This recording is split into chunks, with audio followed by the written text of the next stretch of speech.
আর একটা চামচের সাহায্যে বানিয়ে ফেলবো চানাচুর। চলো গাইস, কিভাবে আমি একটা উপকরণ দিয়ে চানাচুর বানিয়ে ফেলি। নিয়ে নিয়েছি 1 কাপ বেসন। তোমরা এখানে বেসনটা কম বেশি নিয়ে নিতে পারো। দিয়ে দিব হলুদের গুঁড়া, দিয়ে দিব শুকনো মরিচের গুঁড়া, দিয়ে দিব ধনিয়া গুঁড়া, দিয়ে দিব লবণ। এখন সব উপকরণগুলো ভালোভাবে মিশিয়ে নিতে হবে। নর্মাল পানি দিয়ে অল্প অল্প করে বেসনের একটা ব্যাটার তৈরি করে নিতে হবে। এখানে আমি অল্প অল্প পানি দিয়ে বেসনের ব্যাটার তৈরি করে নিচ্ছি। এখানে বেসনের ব্যাটার তৈরি করা হয়ে গিয়েছে। বেসনের ব্যাটারটা শক্তও হবে না, আবার বেশি পাতলাও হবে না, ঠিক এরকম বেসনের ব্যাটারটা হবে। নিয়ে নিয়েছি একটা কড়াই। এখন দিয়ে দিব চীনাবাদাম। চীনাবাদামগুলো নেড়ে চেড়ে হালকা ভাজা ভাজা করে নিতে হবে। দিয়ে দিব তেল। আবারও নাড়াচাড়া করে বাদামগুলো ভেজে নিতে হবে। গাইস, বাদামগুলো ভাজা হয়ে গিয়েছে, এখন এগুলো নামিয়ে নিব। তেলটা গরম হয়ে গিয়েছে, নিয়ে নিব একটা চামচ। এখন চামচের উপর বেসনের ব্যাটার দিয়ে ডলে ডলে দিতে হবে, ঠিক এভাবে। দেখো দেখো গাইস, নিচ দিয়ে কিভাবে বেসনগুলো চানাচুরের শেপের মতো পড়ছে। তোমরা এভাবে সহজ উপায়ে চামচের সাহায্যে চানাচুরের শেপ দিয়ে দিতে পারো।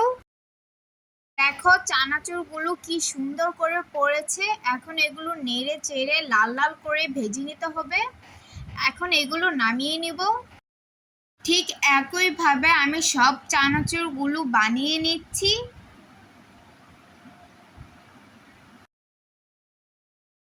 আমার সব চানাচুরগুলো বানানো হয়ে গিয়েছে। এখন আমি চানাচুরগুলো ভেঙে দেখাবো কতটা মুচমুচে হয়েছে। তোমরা দেখে বুঝতে পারছো চানাচুরগুলো কতটা মুচমুচে হয়েছে। এখন দিয়ে দিব ভেজে রাখা চীনা বাদামগুলো। আমি চীনা বাদাম অনেক পছন্দ করি, সেজন্য আমি এখানে চীনা বাদামগুলো বেশি বেশি করে দিচ্ছি। তোমরা চাইলে কম দিতে পারো। দিয়ে দিব ম্যাজিক মশলা।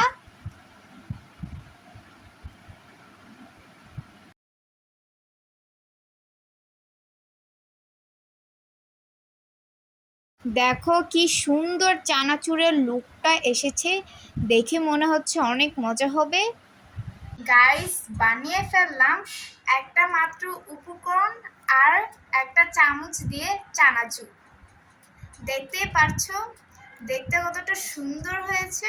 এখন এটা আমি খেয়ে দেখবো খেতে কেমন হয়।